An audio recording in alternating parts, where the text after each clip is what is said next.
things get large, and then they get too large, and then they collapse.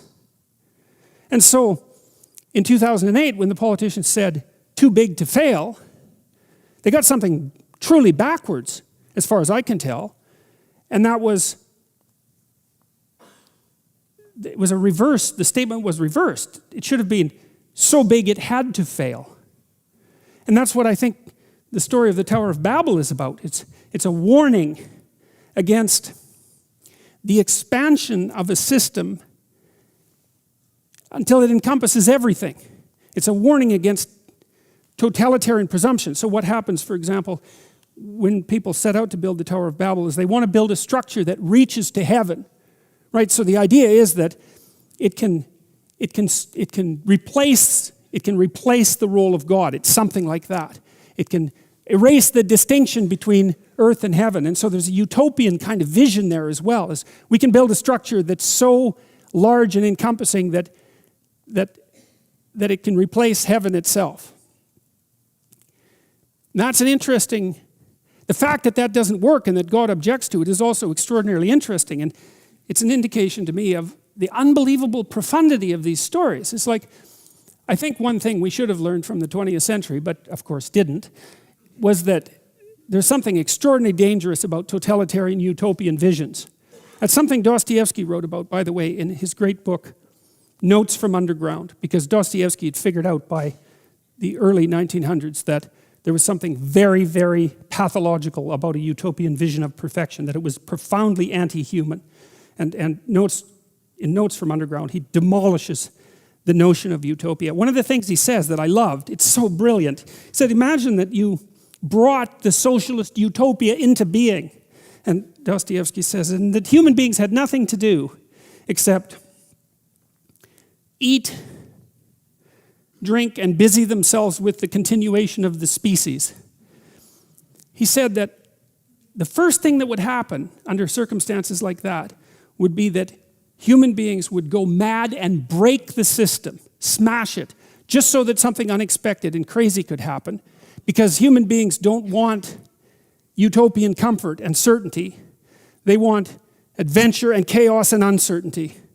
And so that the very notion of a utopia was anti-human, because we're not built for static utopia.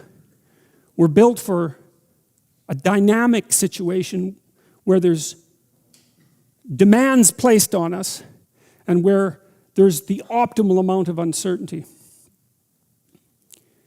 Well, we know what happened in the 20th century as a consequence of the widespread promulgation of utopian schemes. And what happened was mayhem on a scale that had never been matched in the entire history of humanity. And that's really saying something, because there was plenty of mayhem before the 20th century. I guess there wasn't as much industrial clout behind it. And so early, you see, so early in the biblical narrative, you have a warning against hubris and some indication that properly functioning systems have an appropriate scale. I read an article in The Economist magazine this week about the rise of nationalist movements all over the world as a counterbalance to globalization. Maybe it's most marked with the European Economic Community. And The Economist writers were curious about why that counter movement has been developing, but it seems to me that it's also a Tower of Babel phenomena, is that, and maybe this is most evident in the European Economic Community, to bring all of that multiplicity under the, what would you call it, under the umbrella of a single unity, is to simultaneously erect a system where the top is so far from the bottom that the bottom has no connection to the top. You know, your social systems have to be large enough so they protect you, but small enough so that you have a place in them. And it seems to me perhaps that's what's happened in places like the EEC, is that the distance between the typical citizen and the bureaucracy that runs the entire structure has got so great that it's an element of destabilization in and of itself. And so people revert back to say, nationalistic identities because it's something that they can relate to. There's a history there and a shared identity, a genuine identity, an identity of language and tradition that's not an artificial imposition from the top, an artificial abstract imposition.